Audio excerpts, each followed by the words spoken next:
Okay, good afternoon, everyone. I heartily welcome Dr. Ritesh Patel, sir. So let me introduce today's expert, Dr. Ritesh Patel, sir.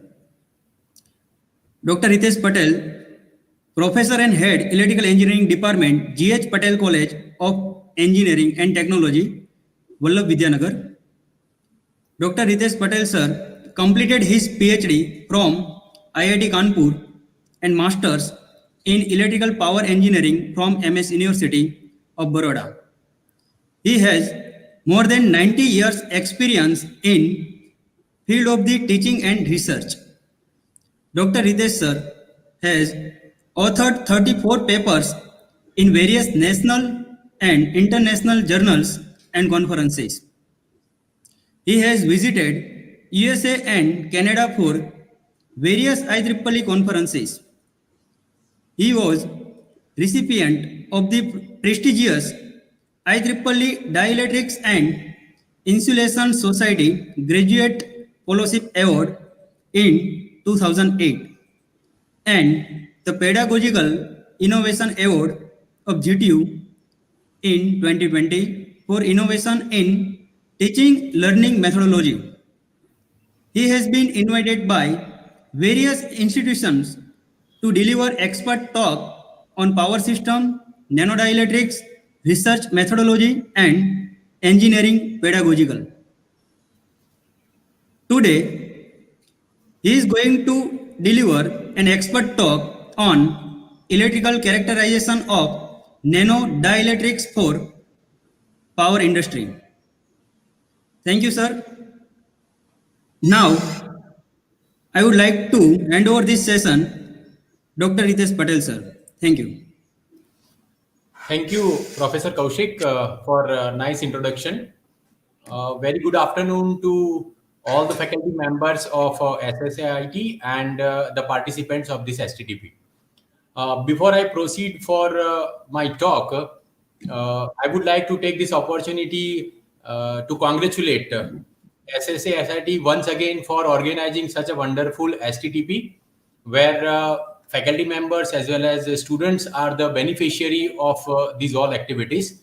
And I'm also thankful to Dr. Nikunj and Professor Kaushik for once again inviting me for such STTP.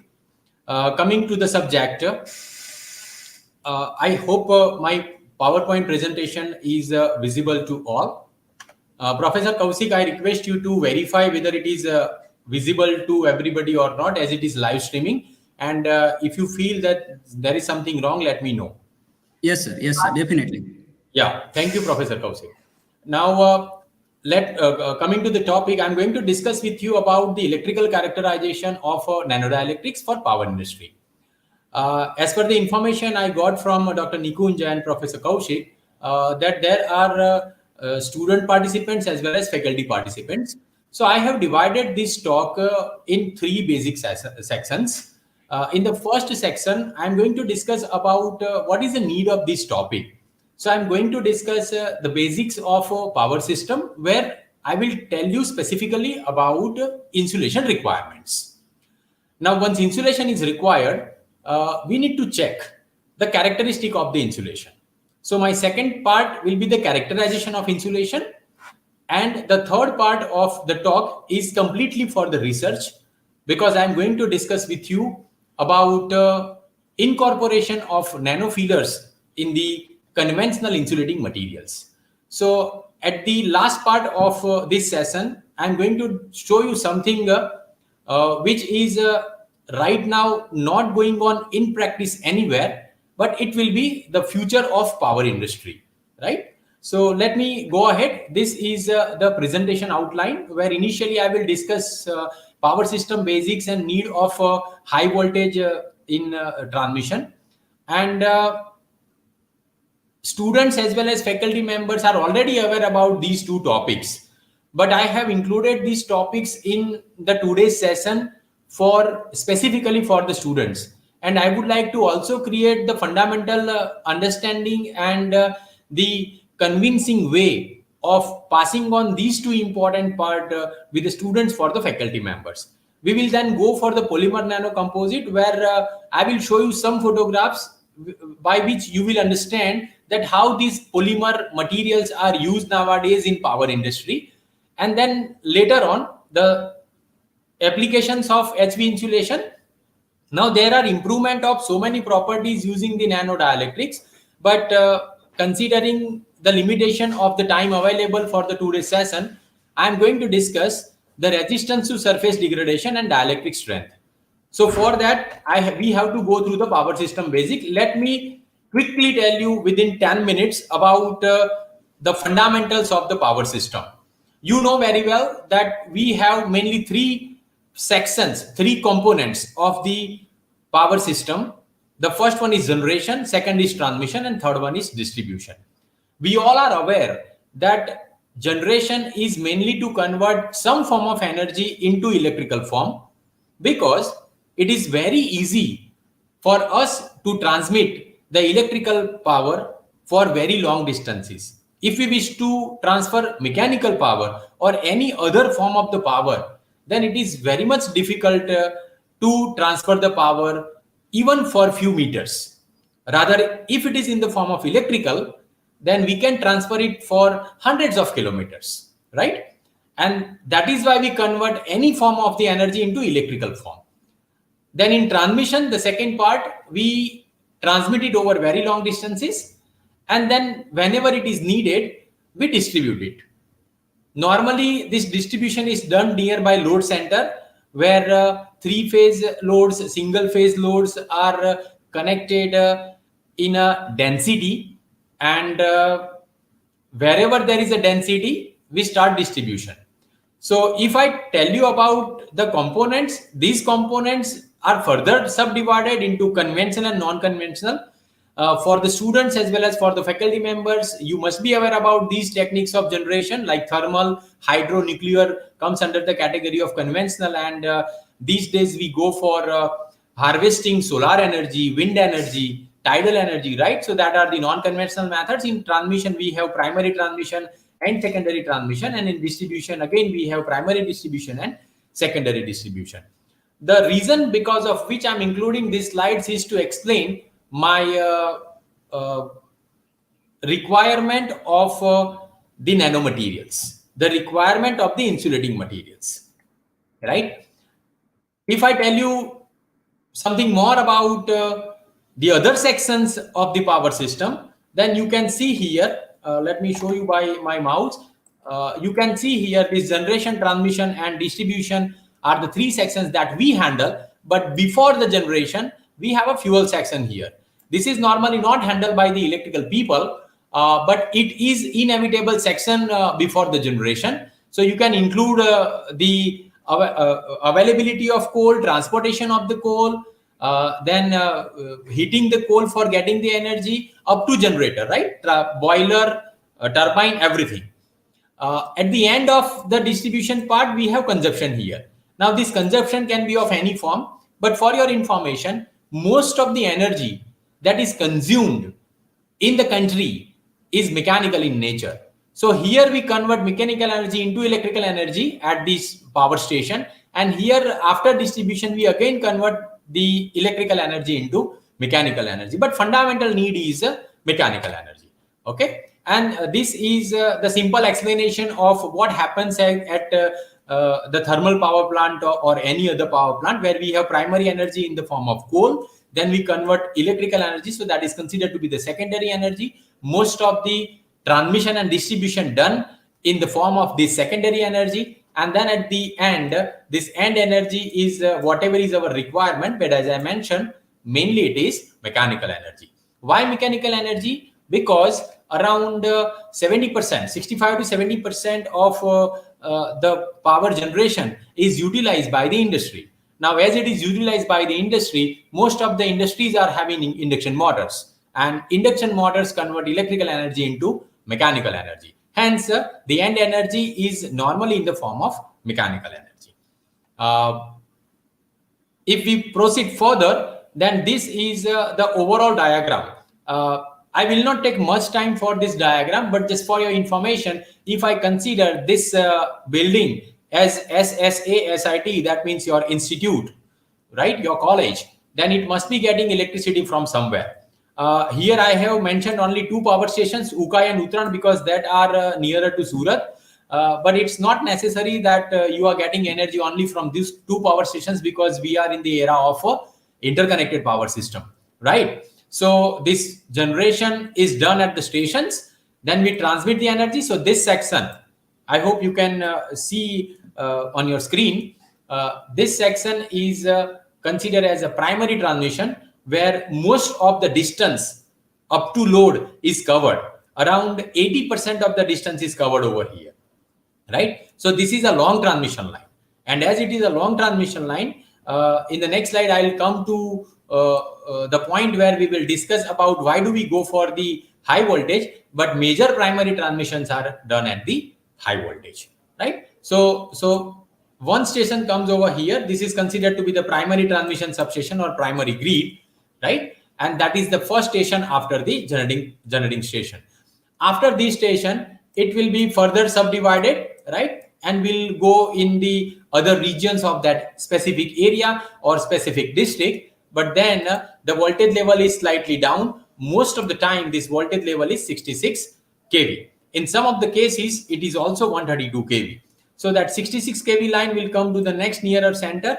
I hope and I'm sure that this station, where it is getting energy at 66 kV and is stepped down at 11 kV, right? This station is for your college. It must be in Surat. It must be in Surat. So this is known as 66 kV station, and that 66 kV station is fed by this primary transmission substation, and this station is known as secondary transmission substation. Now here, the line which is coming out of this station is the point from where the distribution starts, right? So distribution will begin from this point. The first line is primary distribution line, and this primary distribution line all across the country is mainly with 11 kV voltage level. So this is a 11 kV. Normally we use the word feeder for this line, right? And that 11 kV line comes to the local load point where you have pole mounted transformer. It is also known as a distribution transformer. And this distribution transformer is nothing but the transformer nearest to your house. Even it can be within your society. And I'm sure that for SSAIT, it must be within campus, right? So this is that transformer. And after that transformer, we are getting 3-phase 4-wire supply. That means if we need single phase, it is a 240, 230 rating. And if we have a 3-phase, we are getting 415, right? So single phase and 3-phase can be taken from here. Now this SSAIT is considered to be the commercial consumer. I'm not going in the detail of various types of consumer, but there are mainly 3 types: commercial consumer, residential consumers, and industrial consumers, right? So this way, this one station, if you consider Ukai or Uttran, any one station that is supplying not only SSAIT, but it is giving energy to so many other locations and so many other consumers nearby in the nearby region. Okay, so this is the basic of power system, where we have discussed about transmission, distribution, and generation. These are the main 3 sections. I request all the participants to drop your questions in the chat box, and I will receive the questions from Professor Nikunja or Professor Kaushik. Let me proceed. So basically, this power system structure which I mentioned is like a tree. So I would like to tell you about 2 analogies by which you can understand that how power system actually looks like. And this analogy is also important for faculty members, because it creates a good understanding. It creates a convincing way for the students to understand the actual structure of the power system. You can see a tree on your screen right now. In this tree, there are roots. Roots absorb water from the nearby soil, and that water is in this black region. So this is considered to be the generating station. Here, water is analogous to current in electrical engineering. So if you consider water as an analogous to current, you know very well that that water should reach to the last leaf of the tree. It should reach to the last leaf of the tree. But how does it reach there? It is extracted from the roots, and then it will take this path. Look at the path that I am drawing. It will take this path, and through this path it will reach to the leaf, right? So our electrical engineering is a similar way. This is considered as a generating station, right? After that generating station, let me tell you, this is location number 1, where we have generating station. The next location is station, the first station after the transmission. But if you look at the width of this body of the tree, then it is very large. The meaning of that is huge amount of water can be passed through this. In a similar way, when you say transmission can transfer huge amount of current through the conductors, right? So this is the station. It is a primary station. Then second station is located somewhere over here, location number 3. Now this station is that 66/11 station. So this is a primary transmission, 1 to 2. 2 to 3 is a secondary transmission. Here transmission ends and it starts distribution. Now when it starts distribution, we have a primary distribution line. That primary distribution line will reach up to this 4th point. And this 4th location is nothing but a pole mounted transformer.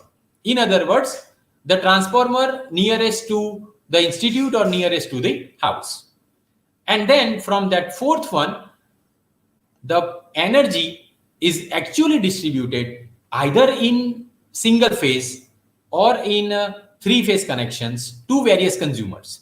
So this is an analogy related to a tree with power system components. And that's why the name given to this slide is tree of electricity. I hope that from this analogy you will understand that when a generating station is producing power, it is actually not producing power only for one consumer. So if you look here, there are so many PDLs, and number of PDLs are present, right? And there are so many sub-transmission lines, right? And here I have shown only one primary transmission line, but not necessary. It is possible that the generating station is also giving the energy through the primary transmission lines to the other regions. Somewhere in the later part of this presentation, we will discuss about what you have studied about how to select this the location of the station. But as I would like to focus more on the insulating materials, I'll skip time being. So this is one analogy. Second analogy is related to human body. How the power system can be analogous to the human body. So let us say this is human body, and as I'm showing you the picture, practically we do not have outlook like this, fortunately, because God has given us a skin, and because of that skin we look beautiful. Otherwise the inside view of human being is like this. And why I am showing this, because as we have make the analogy between current and water in the previous case, here I would like to make another analogy, and that is water and blood. Now you know very well that blood is circulated throughout the body, which is with the pumping by heart. So if I compare heart with the power system, then generation is the heart. Why? Because it is pumping the blood. In a similar way, how generator produces the voltage, induces the EMF, creating the pressure on it, and that pressure allows the charges to flow through the conductor, right? So generation is analogous to heart. Now, if you look at this, then where is the last consumer of blood in the body? If you look at this picture, the farthest consumer of body is the last cell of this toe. Let me make a circle here, right? Last cell of your toe is the farthest consumer, and as it is farthest consumer, the heart should supply blood to that consumer, right? So what are the various parts of the body through which the blood reach to the farthest consumer of the body? So the second part is here. You can see here the main arteries. The main arteries carry huge amount of blood for various parts of the body. And you can see in this figure the thickness of the arteries. As it proceeds, so this is analogous to transmission, primary transmission, right? If we proceed further, then from the center point onward, it is subdivided into two parts, right? That means this is subdivided into sub-transmission or secondary transmission. Now that secondary transmission is done by the sub-arteries. Capillaries is to give the blood or to supply the blood to the specific part of the body. So here if you see, these capillaries are for this leg. Similarly, you can see the capillaries for the another leg. Okay. So that is a distribution. Now, one important part of the body is not included here in this slide. We do not have any kind of communication right now. If we can communicate, I could have asked you, but let me proceed that the brain is not included in the discussion. So how we can correlate or how we can create the analogy of the brain with respect to power system. So that brain is analogous to LDC. If you are in final year, you must be aware about this LDC word. It is a load dispatch center. And the fundamental function of this load dispatch center is to control and operate the whole power system, right? So that is similar to brain. So this is an analogy of human body with power systems. I have also compared the human parts and the parameters of the human body with power system parameters. But as we do not have much time, I will quickly go through that slides. Later on, you can see the slides. But as heart is having its own parameter, say 72 beats per minute that we know, then when there is a stress or anxiety, the heartbeat deviate. We know very well that if we come to know from our friend that, oh, our result is announced, and then before opening the website of GTU, you must have some stress or some anxiety that what will happen in a similar way. This is one situation. Otherwise, throughout the life, people are facing a lot of stresses. At some point of time in your life, you will realize that this result analogy, the result stress is nothing. Okay. And anyway, though I'm doctor, I'm not doctor in medical science. So we will not focus on that. But if I tell you the analogy of this 72 beats per minute, that is the normal heart rate, with respect to generation, then we have hertz. We have cycles per second, right? So that is analogy. Now here also, when there is a mismatch because of corona, we know very well so many people have depression these days, right? The similar depression can be also there in the power systems. When it happens, when there is a mismatch in the load and generation. So when there is a mismatch in the load and generation, there is a deviation in the frequency. See, if load is more and generation is less, your frequency will go down, right? And vice versa. So that is the analogy with respect to heart. If I tell you about brain, then this is something which is a very important organ. People used to say, ये Hindi movie जब लोग देखते हैं ना, तो Hindi movie में काफी कुछ ऐसे डायलॉग्स आते हैं क्योंकि the poets are writing such languages for the Bollywood movies कि यार दिल से सोचो, दिमाग से मत सोचो, but that is practically not possible. For your information here also, if you think about temperature, BP, this sugar level, that all things, whatever problems are there, the root cause of these problems are normally in brain. Yes, it affects the remaining other organs and it is impacted by that. And because of that impact, we check that organ. So brain is having this. So what do we use? We use sensors like eyes, ears, skin, tongue, nose. So doctor check these all things and they collect the data. After collection of the data, they say that you have so-and-so problem. In the similar way, with this load dispatch center, we monitor voltage, frequency, active power, reactive power, power factor, current, everything we monitor. These all things are monitored by the sensors like we have RTUs, we have transducers, relay, ammeter, voltmeter, all the meters, they measure it.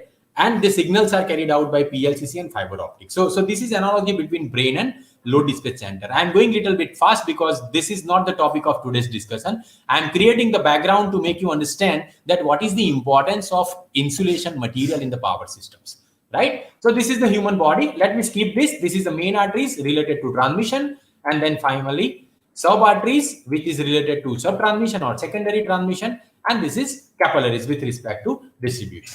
The second important part of this fundamental discussion going on is need of high voltage.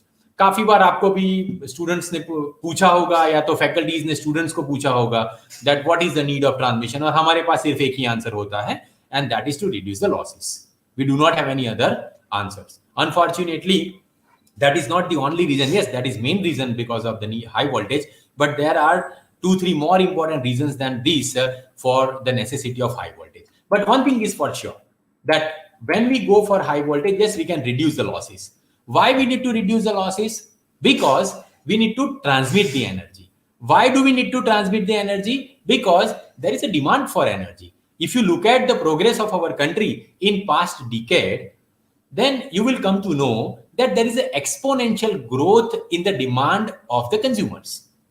And if there is a demand, we have to generate it. And when we generate, we have to operate it. And when we operate, we have to operate it efficiently. So important thing is not to operate something. Important thing is to operate something efficiently and effectively, right? So there is a demand. Now, these fundamentals you must have covered in your second year. So, as there is a demand, there is a production of electricity. Now, I would like to tell you 2-3 important points which you might have studied, but you might not have thought in this way. You must have studied about various power plants.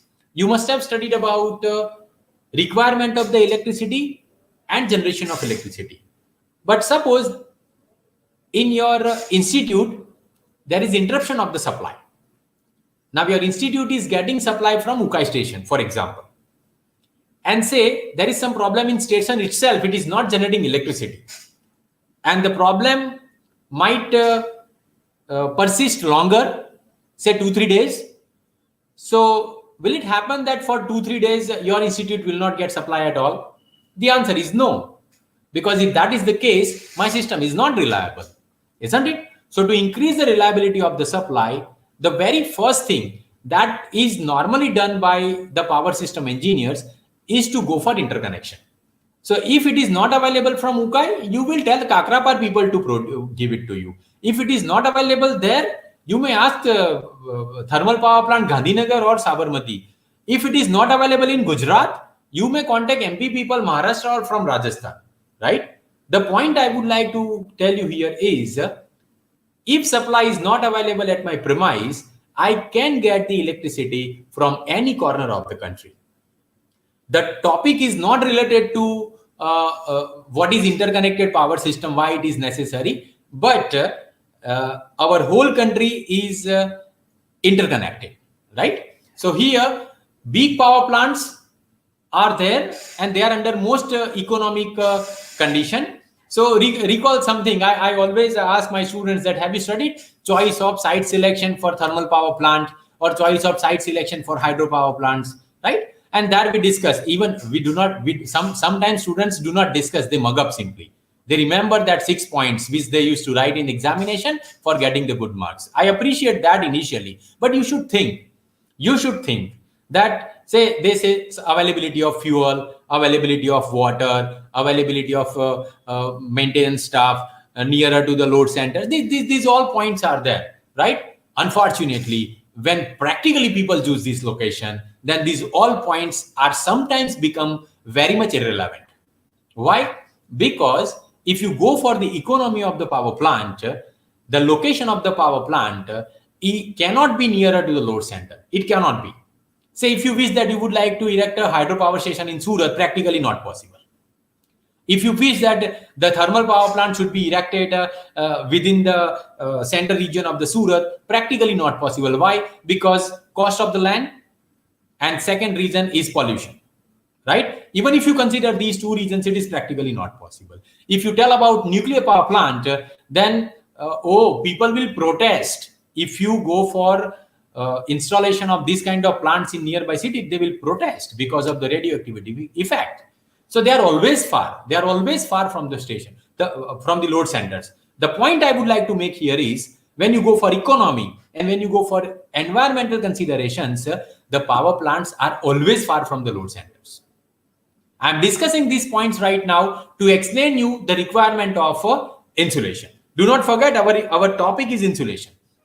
So first is they are very far from the load center. Second, as I mentioned, for reliability of the supply and economy of the supply, interconnection is required, right? So when I interconnect the system, sometimes I have to get the power from very long distances. And because of these two reasons, we have to go for long distance transmission.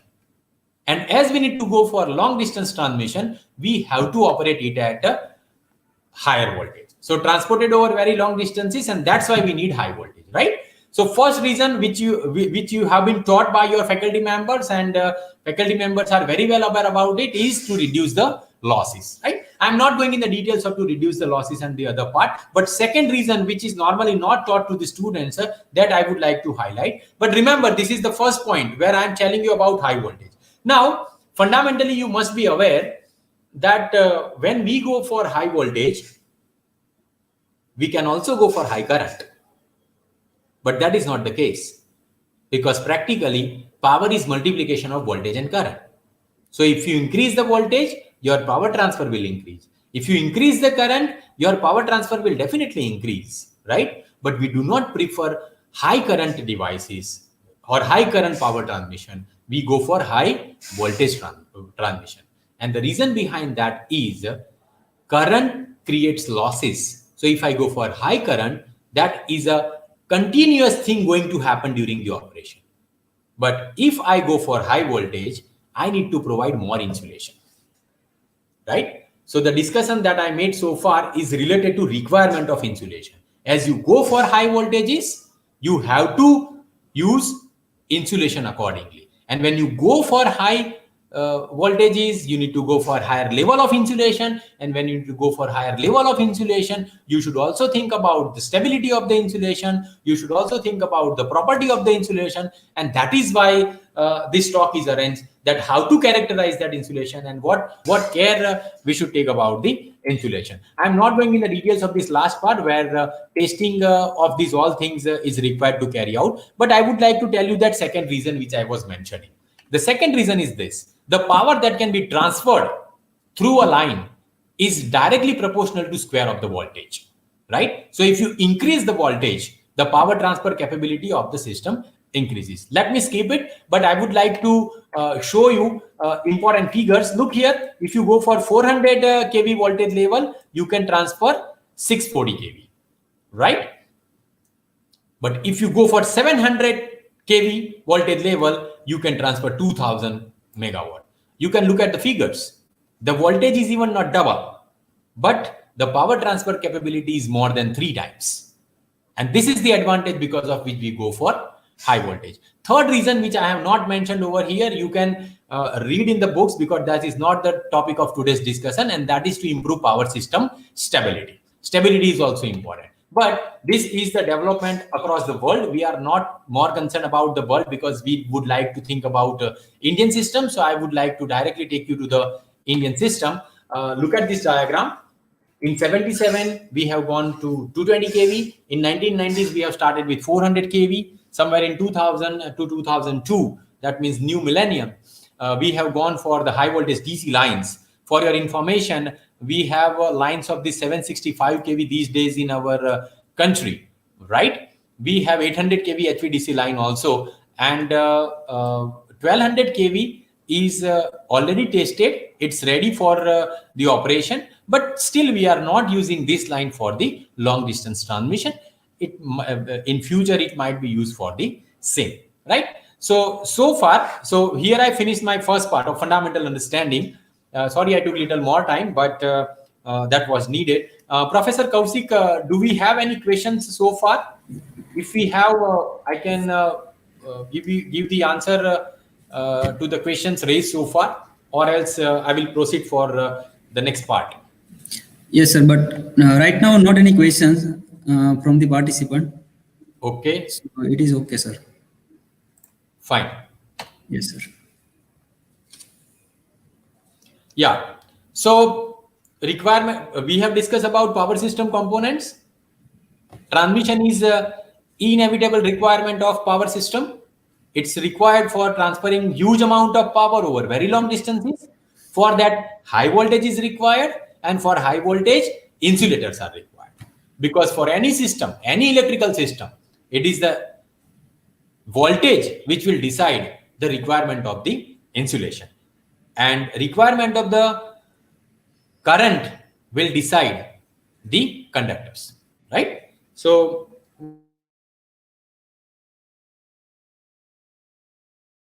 use insulation for mainly two reasons. Reason number one is to provide electrical isolation, right? Anywhere, even if a small cable where we have a phase and neutral, that red color and black color flexible cable you are using, right? So what is the requirement there? One conductor is having zero potential, another conductor is having a 240 volt or 230 volt. So we require insulation, right? So electrical insulation is the fundamental need. But what happens that most of the time, the same piece of insulation is also working as a reliable mechanical link. So if, let us say, you have a flexible wire and you are stretching the wire, when you stretch the wire, that mechanical stresses will come on the insulation first and then on the inner conductor, isn't it? The same thing is true for any insulation system. So they should be reliable mechanically as well. So what happens that if you think about conductor, it's only mechanical strength. But if you think about insulation, we require not only the electrical property but also mechanical property. Sometimes what happens, that in the transmission system there are a lot of deviations of the line, and because of these deviations of the line, sometimes mechanical properties are more important than electrical properties, though we are using it for voltage, right? So practically, these two important functions are for the insulators. And because of that, you know about this material. So let me quickly tell you, porcelain is very widely used so far, but nowadays we are going for silicon rubber. So if you look at the recent advancements, then silicon rubber is very widely used for this purpose, right? Now, when we use insulator, we should also think that how it fails. What is our duty as a power engineer? Our duty is to operate the system economically and reliably, right? Now, if you want to operate it reliable, there should be minimum failures, right? So you should then think that what are the causes of the failure? So please try to understand and please try to find out the root causes of the insulation failure. Here I am talking about the insulation failure of only transmission line, only power systems, no other thing. And I will give you only one example. I can give you n number of examples for n type of insulators used in the power system, but let me go for only power system insulators. So it is failed only by two important causes. The first cause is flashover, which you know very well, and second cause is puncture. When you say flashover, it is nothing but the failure of the insulation through the surface, right? And when you say puncture, it is through the body of the insulation. And naturally, if it happens through the surface of the insulation, you can look here. So this is a conductor. This is a pin type insulator that you must have studied in your subject. This is a conductor. So if it fails, this distance A, B, and C, this is the distance that it has to cover in the form of arc for the failure, right? This is a flashover distance. And if it happens at the through the surface of the insulation, this is good. Now, when I say it is good, it is actually not desirable. But compared to puncture, it is good. Okay, because what happens in case of puncture, it will flow through the body of the insulation like this, right? And if it flows through the body of the insulation, you have to change the insulator. But if it fails because of flashover, then you need not to change the insulation. Why? Because it has gone through the surface. So the body of the insulation is still able to give the isolation between the conducting part and the non-conducting part for which it is installed, right? So puncture is through the body, and we know very well that there is a safety factor because the design is done in such a way that my flashover should occur first and then puncture, right? Because if flashover occurs, insulator may survive, but if puncture occurs, then we have to replace. So these are the two reasons because of which there is a failure of the insulation. And my next discussion is completely based on these two parameters. the goal of doing discussion so far is to explain you that whatever fundamentals you are doing, based on that only the research is carried out. Let me share with you from my own experience that when we do the research, many times we forget that what is the requirement of doing research.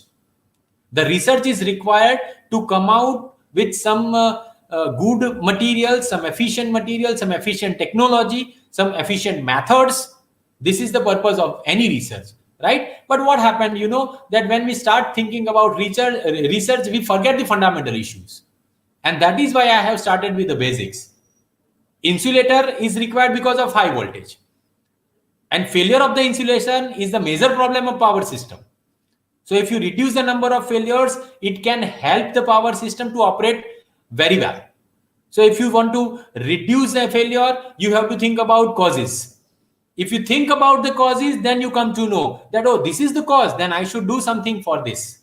And that is research, right? So do not think that research is something to come up with very big thing. Even if you can take a little step towards ongoing process, then that will be a good research for the doctoral program or for master's dissertation for the students, right? So let me proceed. So what happened here, I would like to show you that why I am discussing about this failure and what this failure can do and how this failure can be restricted, right? That is the research which we are going to discuss in the last half of our today's session.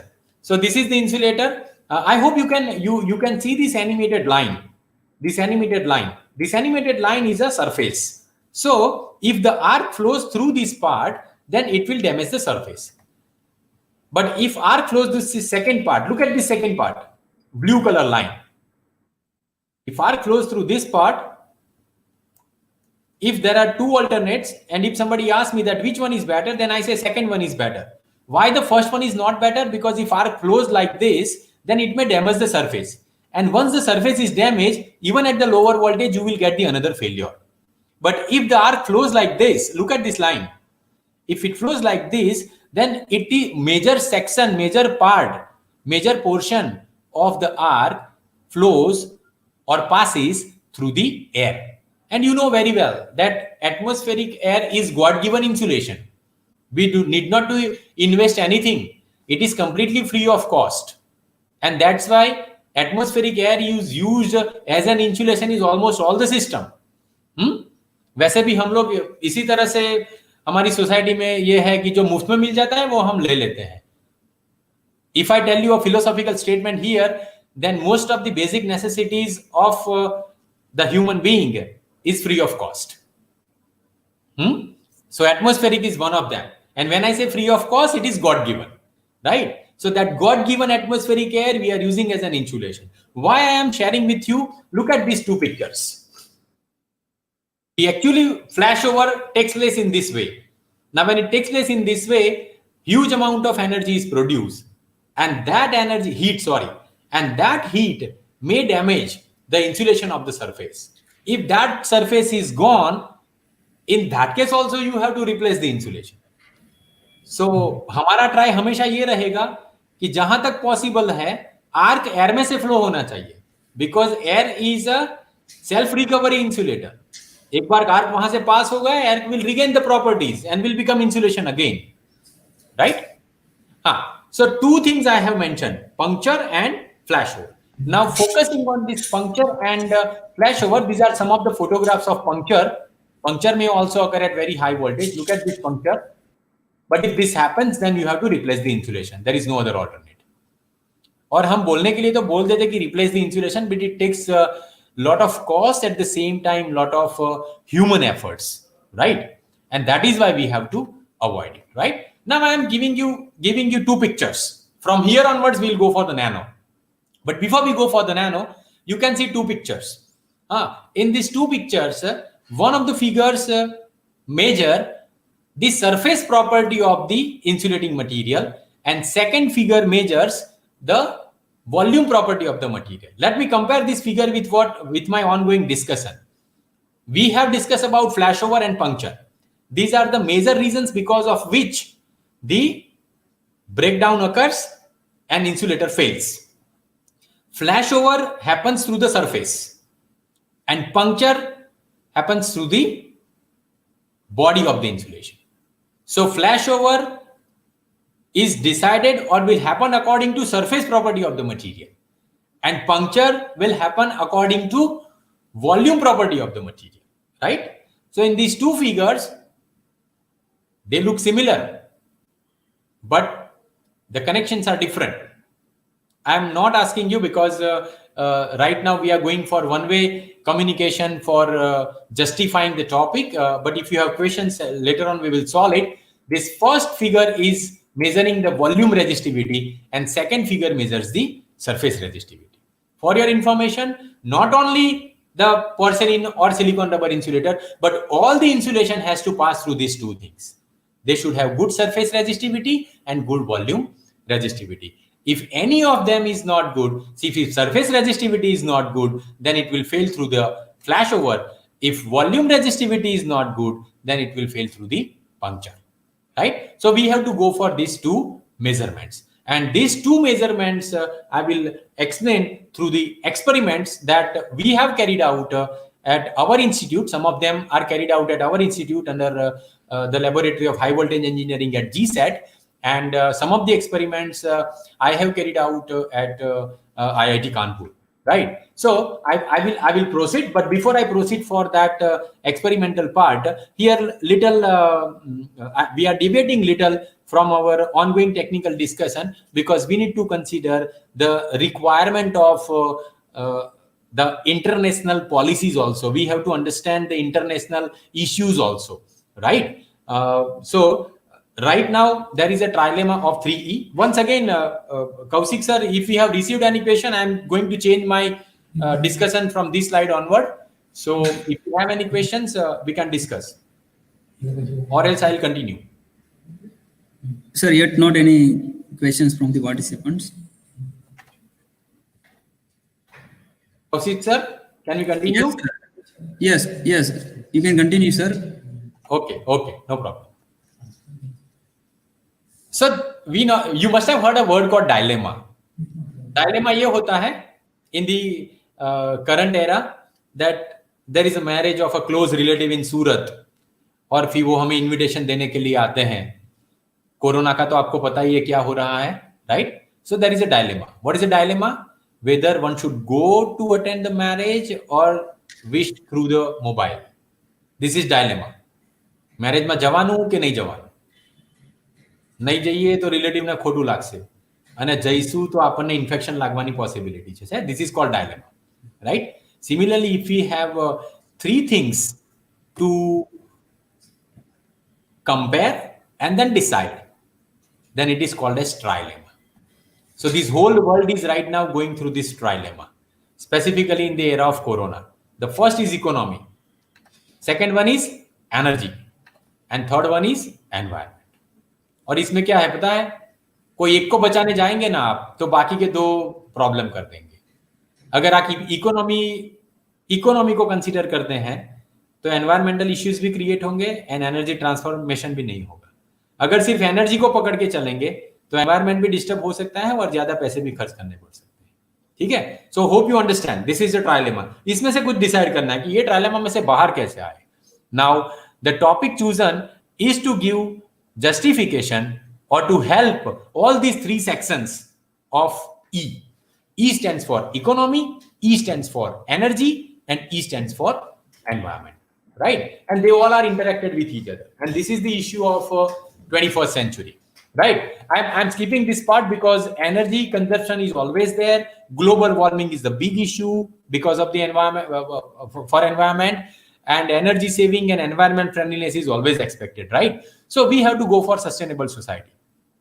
Unfortunately, in past 1 decade, the human being has become so selfish that they are not thinking about the future generations.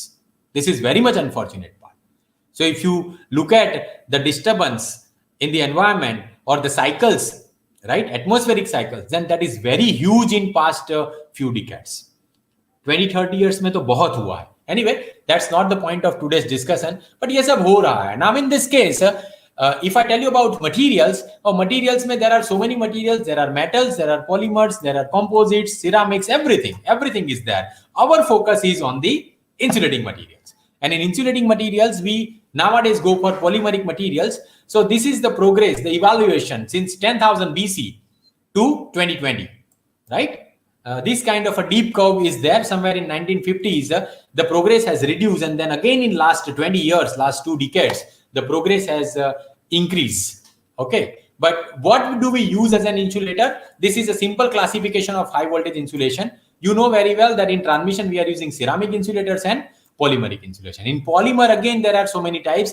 Epoxy resin is one of the polymeric insulation, and silicon rubber is another one, right? Both are used, but epoxy is used for indoor applications and silicon rubber is used mainly for the outdoor applications. तो next time जब आप बाहर जाते हैं और travelling के दरमियान जब आप ट्रांसमिशन के टावर्स देखते हैं, तो आप ये ऑब्जर्व करना कि जो the towers which are old, they are having ceramic insulators, but the newly installed lines are having silicon rubber insulators, right? They are polymeric insulators. So nowadays polymer insulators are grabbing the attention, and that's why we need to go for the research in that area. Fine. Polymers, if I tell you about polymers, they are also of mainly 3 types: thermoplastic, elastomers, and thermoset, right? This thermoset is the polymers which one set you cannot make the changes, but thermoplastic, yeah, you can recycle and then you can reuse it, right? Elastomer, so silicon rubber comes under the category of elastomer, and epoxy comes under the category of thermoset.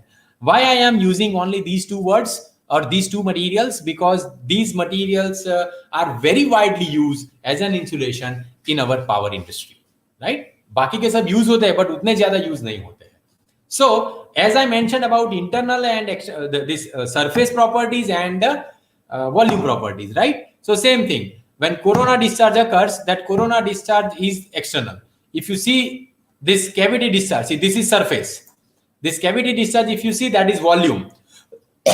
Sorry, that is volume. When you say volume, it deteriorates the material.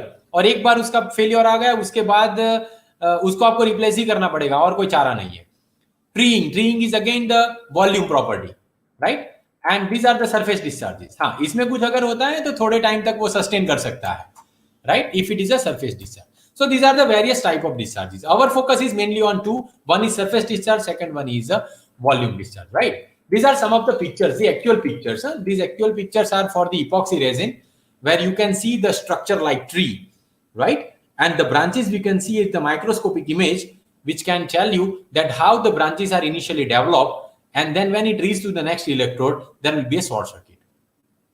तो काफी बार practically ऐसा होता है कि कोई जगह पे अगर फायर हो जाता है, then you might have heard through the news channels that that fire is because of the short circuit. Now, when you say short circuit, it is mainly failure of the insulation. And if I tell you about cable, it is mainly failure of the cable insulations, right? और ये जो failure होता है वो overnight develop नहीं होता है. It is developed like this. Here you can see in the picture. It is developed like this.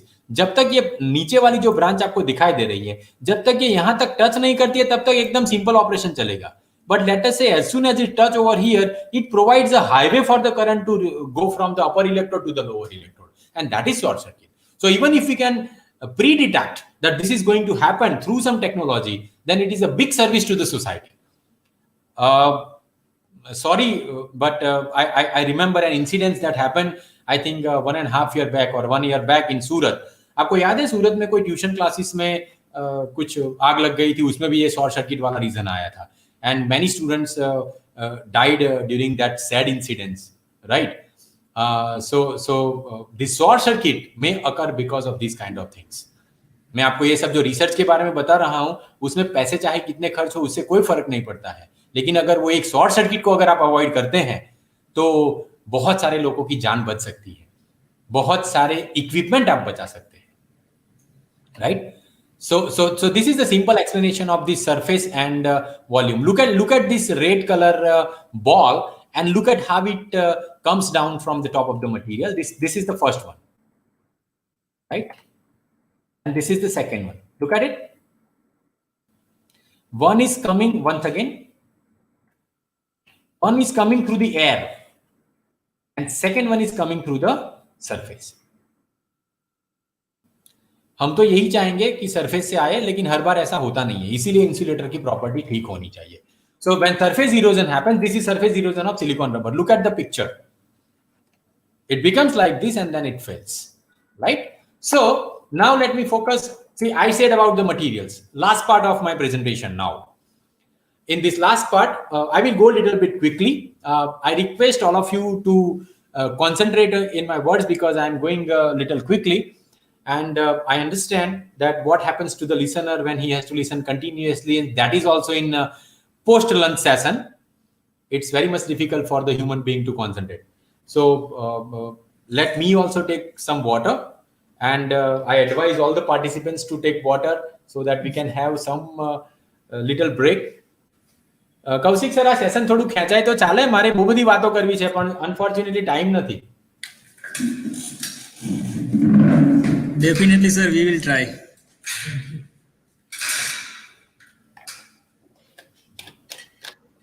No, I think I have not even reached up to halfway. Anyways, so how small is the nanometer? I mentioned, see, our first part was power system basics. Second is need of high voltage, where that also in the basic. And then when there is a need of high voltage, there is need of insulating material. And when there is need of insulating materials, there is need of some qualitative material which can have electrical as well as mechanical properties, good properties, right? So we are using them. Now, but when we are using them, we should also check that if I add some nanomaterials, some nanoparticles with the conventional materials, then will it improve my property? If the answer is yes, then it is benefit to the society. It is benefit to the power industry, right? And that's why the research is going on. So let me tell you when you use the word nano, what it actually means. And I will show you with the examples, because you know the mathematics that nano is 10 to the power minus 9. So minus 9 means 1 millionth of a meter or 1 billionth of nanometer, right? This is one imagination that if you have a A4 size print, then the full stop of that A4 size print is 10 to the power 6 times larger than 3 nanometer diameter. You can understand. It is 10 to the power 6 times larger. Or in other words, 10 to the power 6 times smaller 3 nanometer cluster as compared to the full stop. अभी भी अगर आपके दिमाग में कुछ नहीं आ रहा है, then look at this picture. Human hair. Normal thickness of the human hair is around 50 micron. When you say 50 micron of human hair, and if you compare it with nano, then it is 50,000 smaller than the thickness of the hair. 50,000 times smaller than the thickness of the hair. And third and last example is this.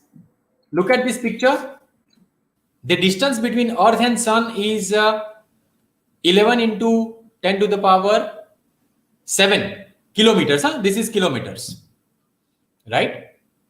If you compare that distance with a typical football or rugby ground, which has length of 110 meter, right? Then if you reduce both the distances, you shrunk all the distances, then if the sun and earth is separated from each other by 1 meter, then football field is 1 nanometer. You can imagine now that what is this nanometer is. So it is not as easy as saying 2 nanometer or 3 nanometer. It is quite difficult to first separate it out, and then after separation to characterize it. Very difficult, but it has the advantage. So these days we use word nanotechnology. What is nanotechnology? Something which is having range smaller than 100 nanometer is considered to be the nanotechnology. I'm skipping this part. This is a survey, but due to lack of time, I'm not covering it. But if I tell you about evolution material from my earlier graph, this is 10,000 BC. We were considering that to be the era of stone and wood, right? But after 2000, so then 1000 BC iron, somewhere during Jesus era, it is cement, then 1800 steel. This is the era of polymers, and then we have started thinking about composites, and 2000 onwards, we go for the nanomaterials or nanocomposites. Now see, this 2000 onward does not mean that we were not using it earlier, but this words are now in limelight for the characterization. So now when you want to characterize, what do? You have a base material. There is a matrix. Polymers, when I say silicon rubber is a polymer, epoxy is a polymer, right? And then I load it with the nanomaterials. Then it will. So these are the chains, let us say epoxy. So these are the chains of epoxy. These are the particles.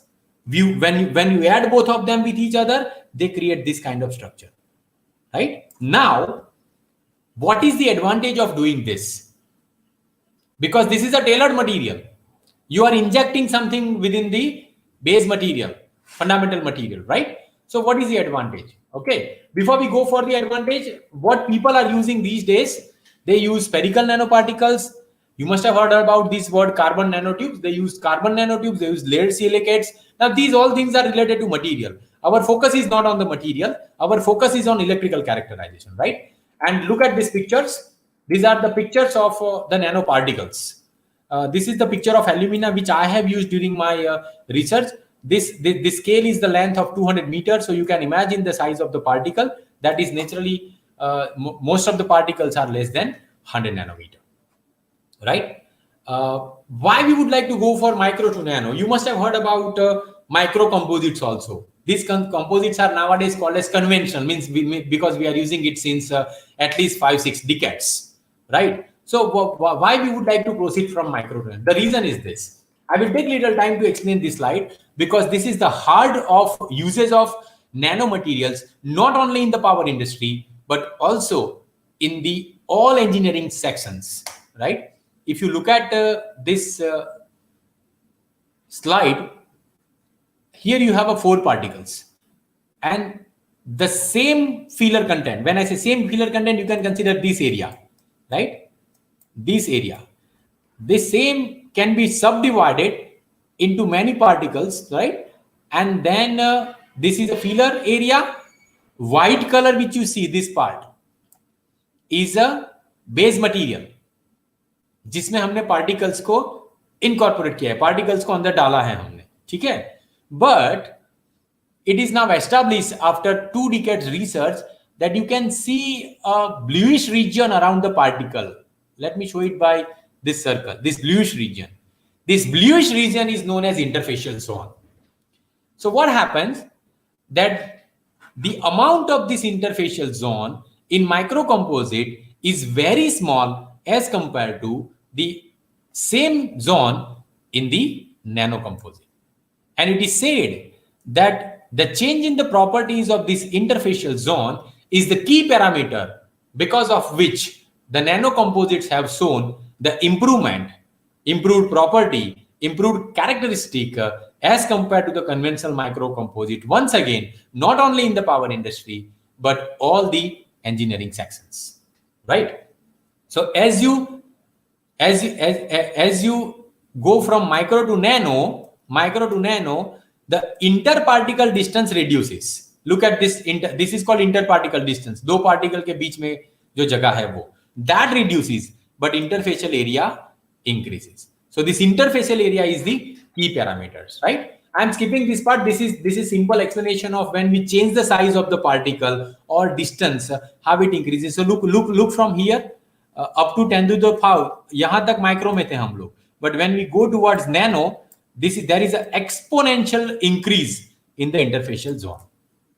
And because of this increase in the interfacial area, the property of the material change widely. It changes widely because major part of the whole material comprise of this interfacial zone or interfacial area, right? So we have prepared the nanocomposites. It might be not the interest for the electrical students, so I will quickly go through the procedure that we have followed. So we have used polymeric materials and we have used some reinforcement. Here you can see that we have used epoxy resin, so that's why it's with a different color. And these are the particles that we have used: alumina, titanium dioxide, and zinc oxide, right?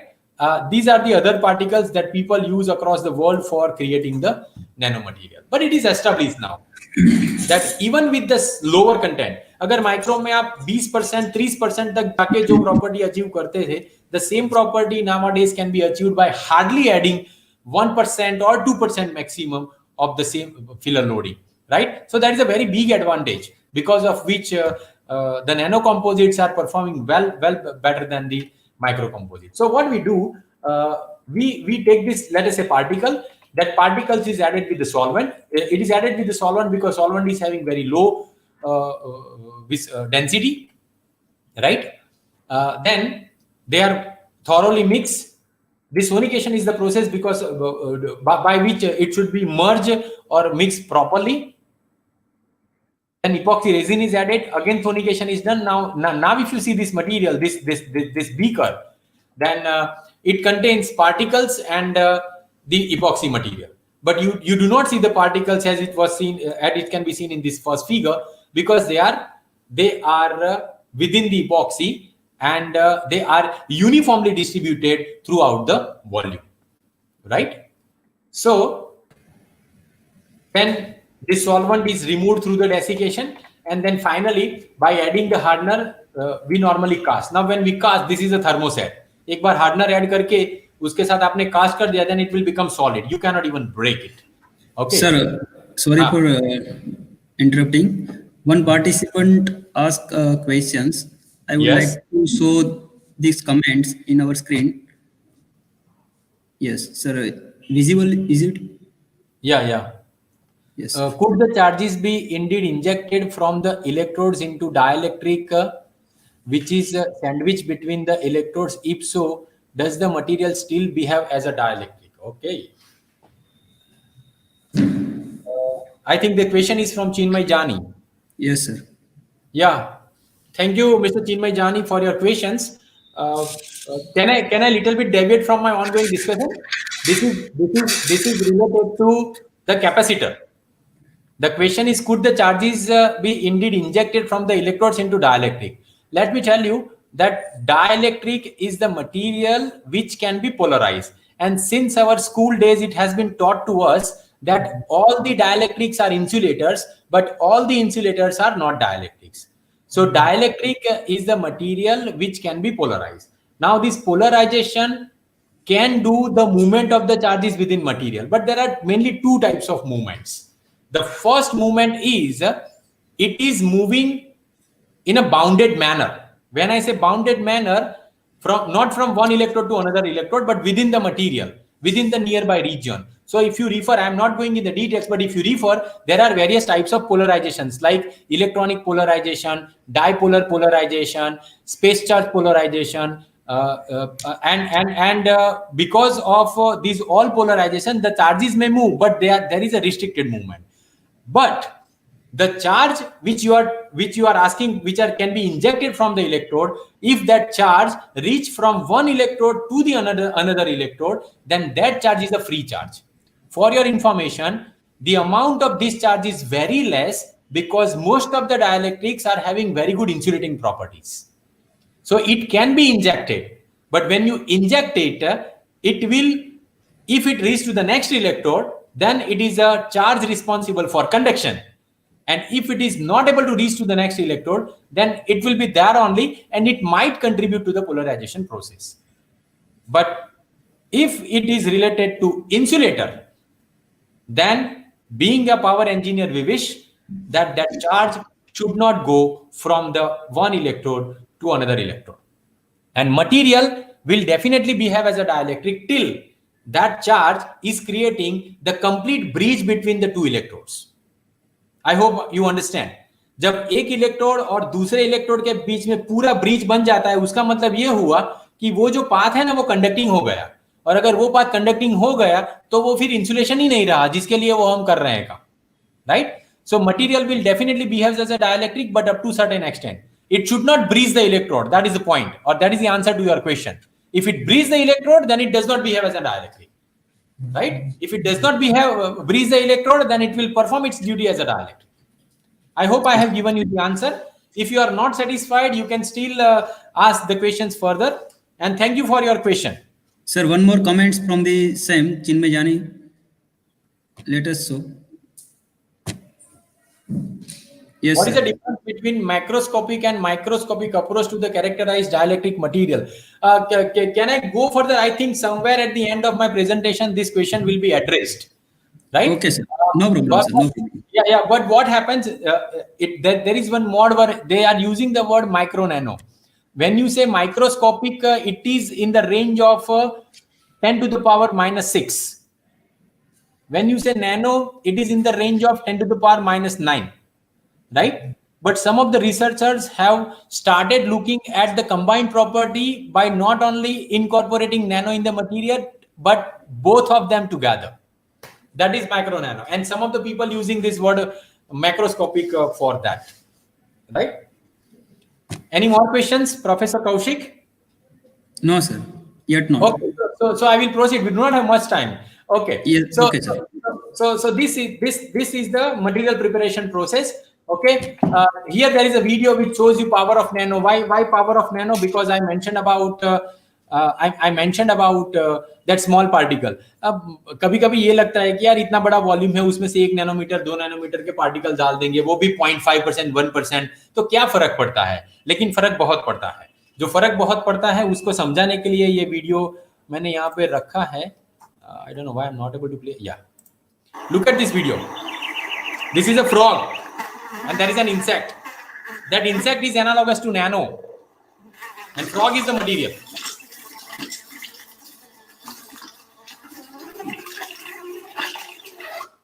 Yeah, I know the practical feasibility of this video is not there. It's practically not possible, but just to show you the power of nano, it is shown.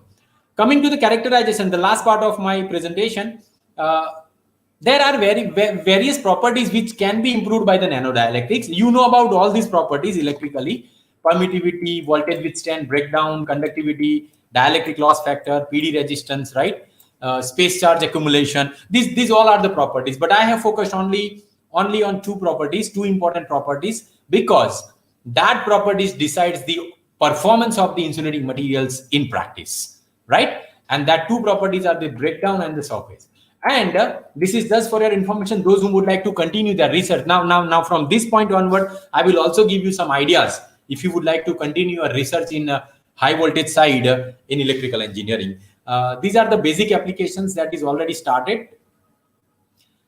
We go for insulation. When you say insulation, it includes all the type of insulation in power apparatus. Next is the insulation used in wires and cables. The third one is the insulation used in motors and generators. The fourth one is, nowadays we are thinking more about harvesting energy from renewable energy sources. So battery storage devices.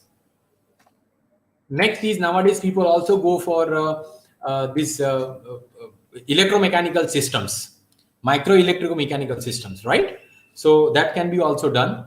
And some smart additive dielectric materials are also under development, by which the polymeric materials or polymeric composites can be used for further application. So this is just an idea for those who would like to pursue their research in the field of electrical engineering, specifically with insulating materials, right? Yeah, I was talking about surface degradation. So I will not waste much time on sample preparation, but I would like to take you to the results that we got for the surface degradation, right? So let me quickly go through that. Let me share with you that we have used epoxy material, and with that epoxy we have added alumina.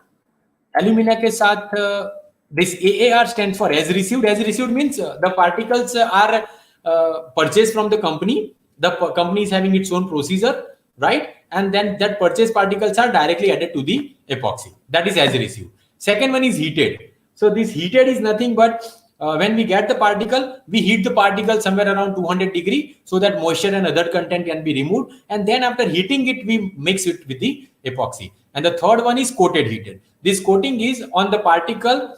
A coat of GPS is created, and then after it is heated, and then it is mixed. So we have gone for three types of specimens. एक था directly जो particle आ गए वो. Second is heating first and then adding with the epoxy. And third one is we have coated, then heated, and then added, right? So these kind of 9 samples are prepared.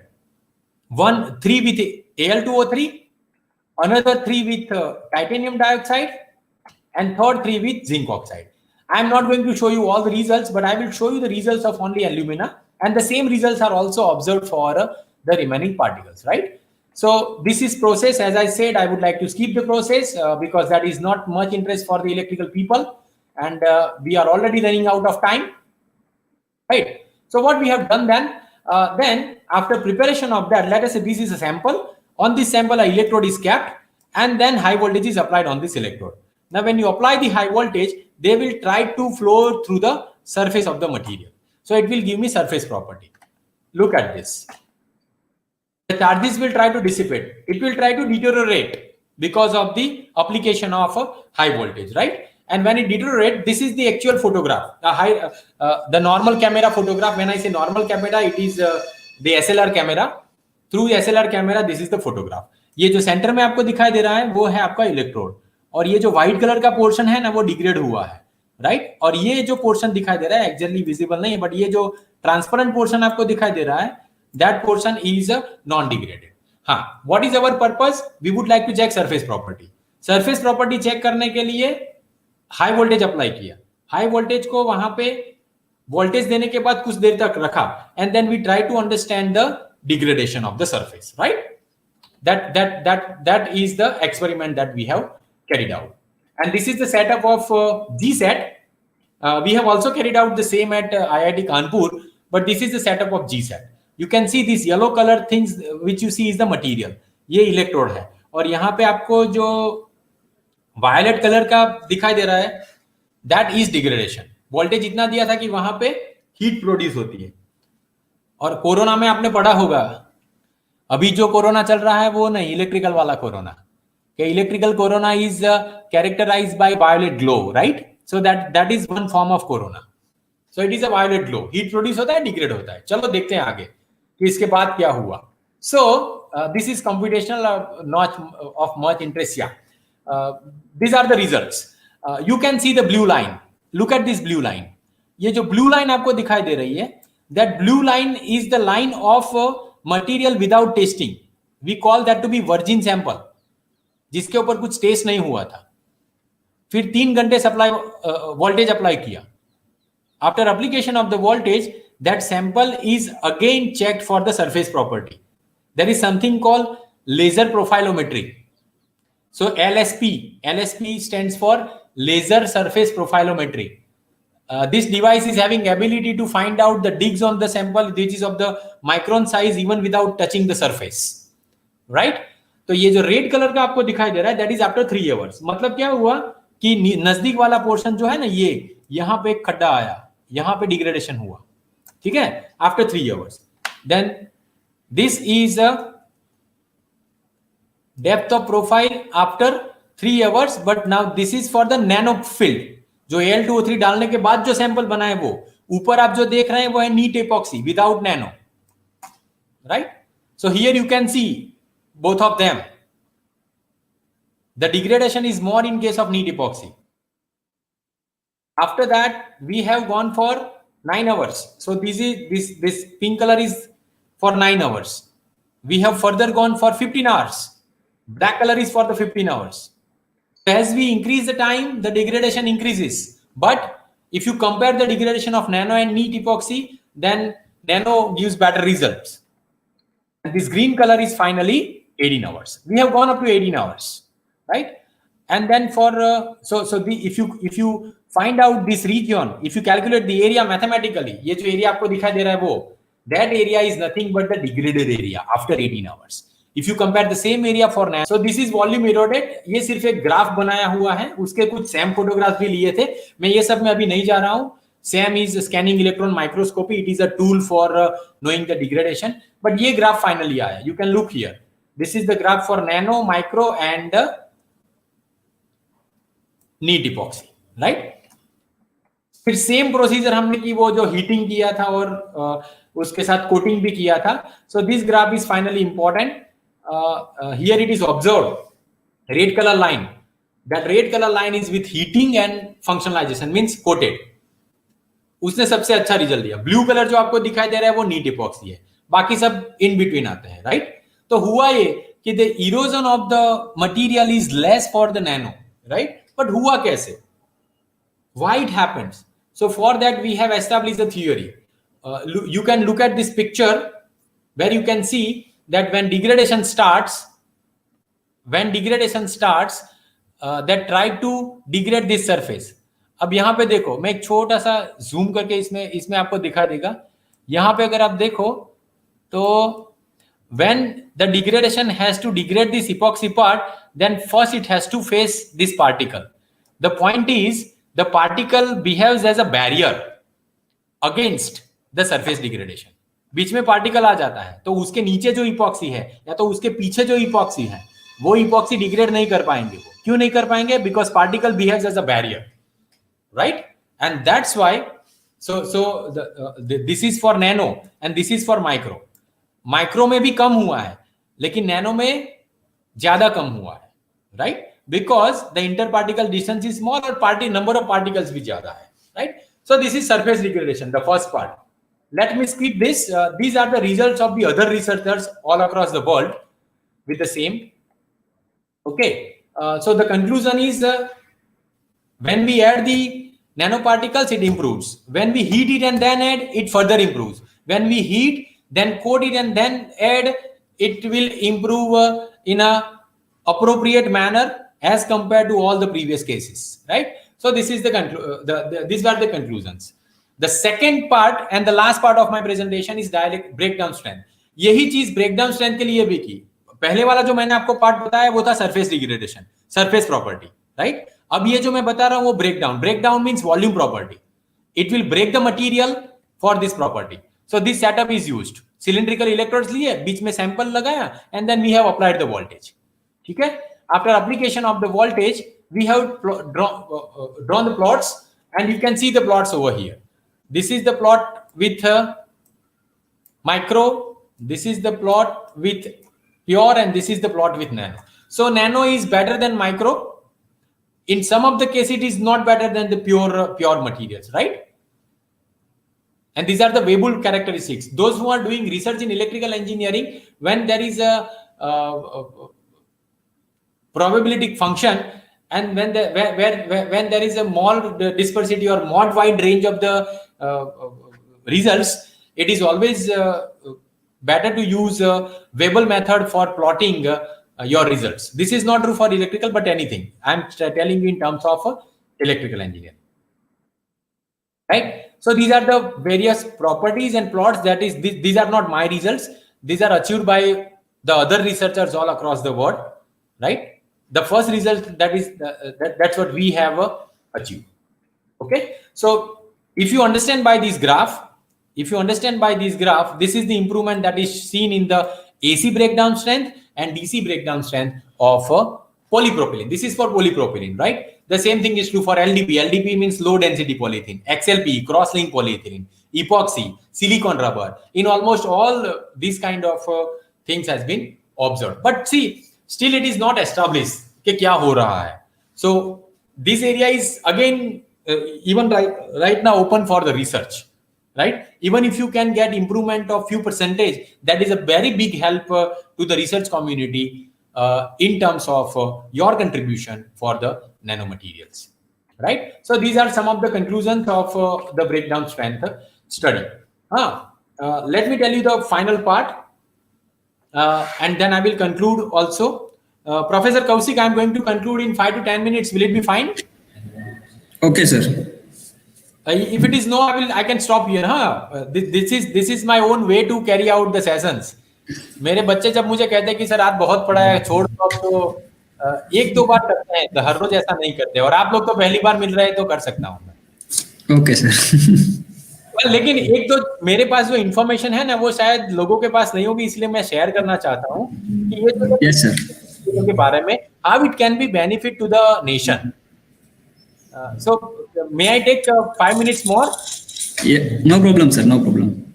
Okay. I know that when we talk about research, वो लोगों का overhead transmission ज्यादा होता है, दिमाग में नहीं जाता है, right? But right of way is one of the things that can be governed by this insulation. Why I am talking about this right of way? I'm talking about right of way because of this part of our country. Look at this picture. The northeast region of our country is separated from the rest of India by this area. This area is known as Chicken Neck area. because that chicken neck, that shape is chicken neck, like chicken neck. And when you pass through this, there is a 22 kilometer width of corridor. और होगा फिर ये कि ये corridor में से तो highway भी आते हैं, रेल भी आती है, तो where is the land for electrical transmission, right? So that's why the right of way comes in the picture. और यहाँ पे भी अगर if your insulation is improved, then you can contribute more towards HVDC. So one of the applications for the insulating materials is high voltage DC lines. That is one thing. Second is cable. For your information, this project is still under progress, that we would like to also have the exchange between India and Sri Lanka, where overhead transmission is not possible, but we can definitely go for undersea transmission.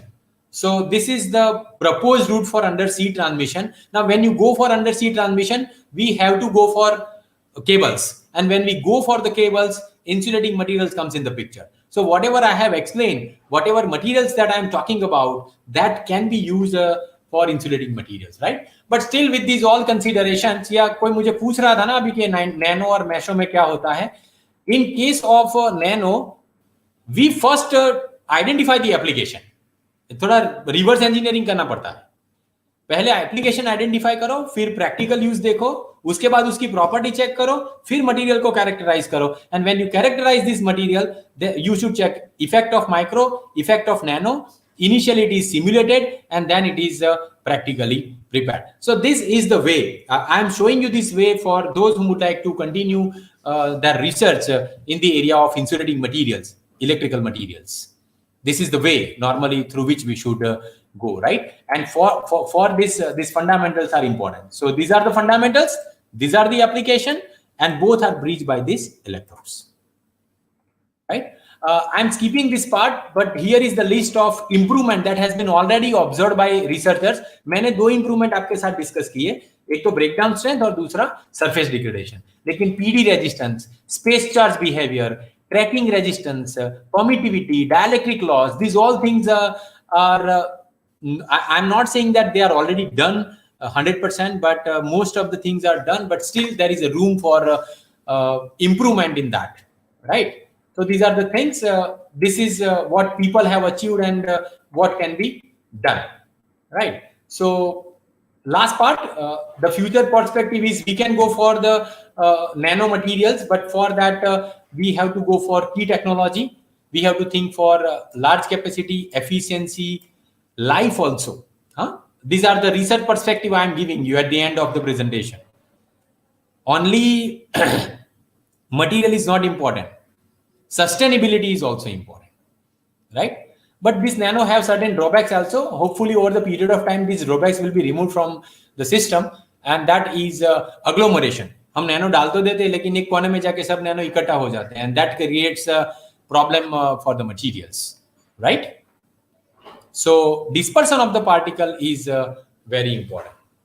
So here I finish. I'm sorry I took a little more time. The session is open for the questions if you have any. Kaushik sir? Yes, sir. Sir, one more question from the participant. That is on screen.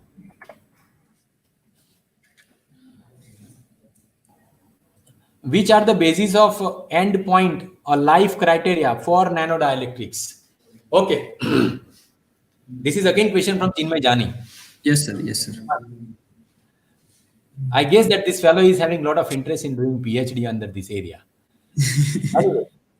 Mr. Chinmay, the life of the nanodielectrics can be achieved by using a test called voltage endurance test. I have not presented this voltage endurance test results here, but voltage endurance test can be carried out by applying a specific voltage. Breakdown में हम क्या करते हैं, तो voltage धीरे धीरे बढ़ाते हैं और उसके बाद जहां पे भी फेलियर आता है वो voltage हम नोट कर लेते हैं. लेकिन breakdown also depends on time of application. So if we fix the voltage and allow the material to break itself over the period of time, that is voltage endurance. तो हम क्या करते हैं, कुछ वोल्टेज डिसाइड किया, let us से micro nano में तो बहुत पतला मटेरियल होता है, तो 15 kV डिसाइड किया, and that 15 kV we apply for 2-3 hours, and then we check कि कब फेलियर आया, समझ लो कि 2 घंटे बाद उसका फेलियर आया, ठीक है। उसके बाद फिर दूसरा मटेरियल लिया और उसको भी इसी तरह से चेक किया. So by this way you can have impact of time for a specific amount of voltage on the material. और ये करने के बाद फिर क्या होता है कि हम ऐसा तो चेक नहीं कर सकते ना कि चलो उसको 1500 घंटे के लिए अप्लाई करो, प्रैक्टिकली नॉट पॉसिबल. 2-3 साल के लिए अप्लाई करो, practically not possible. So what we do, we get the initial trend of this failure and then we extrapolate the graph. After extrapolation of the graph, you can tell about the life of the material. So this test is voltage endurance test. ऐसा कर सकते हैं. So base जो आप पूछ रहे हैं मुझे कि बेस क्या है, तो जिस तरह से डिग्रेडेशन में टाइम लिया उसने डिग्रेड होने के लिए, similarly in voltage endurance also it is observe that it is taking longer time as compare to the base materials, right? So life expectancy of nanomaterials is better, but I am not giving this statement for all the types of materials. Challenge यही है अभी हमारे लिए कि हमें optimise करना है. So rather than thinking about will it fail or not, we should focus more on optimization of base material, nanomaterial and percentage. If you optimize this, then we can come up with a good application. So if you recall my last slide, there I told you about application point of view. यहाँ पे reverse engineering करना पड़ेगा. मेरी application क्या है और application के accordingly मुझे वो कंटेंट चूज करना पड़ेगा कि भाई इतना परसेंटेज लेंगे तो अच्छा रहेगा, उससे अगर ज्यादा होगा तो भी जल्दी डिटोरेट हो जाएगा, उससे अगर कम होगा then it will perform as a base material, right? So optimisation is important. I hope I have given the answer. Any more questions, Kaushik? Yes, sir. One more Yeah. is on screen. Yeah, Pratik Desai is asking, can you elaborate more about space charge accumulation? My friend, it is not possible for me. For that, I need another half an hour. But I will give answer to this question in 1 or 2 sentences. It is the charge which is within material. It is not contributing to the conduction, but it contributes in the polarization process. So if there is gathering of the charges at one place within the insulation, it is not good for the system. Right? So the space charge is decided by the limited movement of the charges within dielectric, and that also we have to control. Otherwise what happens, let me give you a simple example to explain as you are asking this question. Say there is a void within the material, उसमें तो air है, right? So if the movement of the charges within void increases over the period of time, that void will increase its volume, and the charge movement activities will be also accelerated over the period of time, and at the end of that that void will elongate itself in the direction of the field, and it will breeze the electrodes, which will be the failure. So we have to think about accumulation of the space charge, and that accumulation mainly depends on the material properties. If I tell you about nanomaterials, then let me tell you that at IIT Kanpur, one of my colleagues, junior, he has worked on the space charge. So my guide, Dr. Nandini Gupta, you can search with the name of Nandini Gupta and space charge. You will get a lot of papers on what you are asking and what research is going on. Any more questions? I hope so. No. Hello. Okay. Yes, sir. Yes, sir. I can hear you. Sir, Chinmay Jani sir has just called me for specially attending your lecture. So I think so. This lecture is really helpful to the Chinmay Jani sir.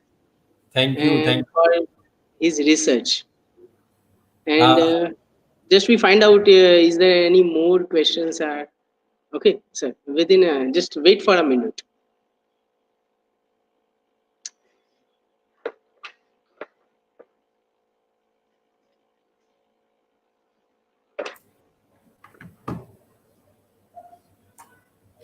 Professor Kaushik is saying as he has some network issue. Okay.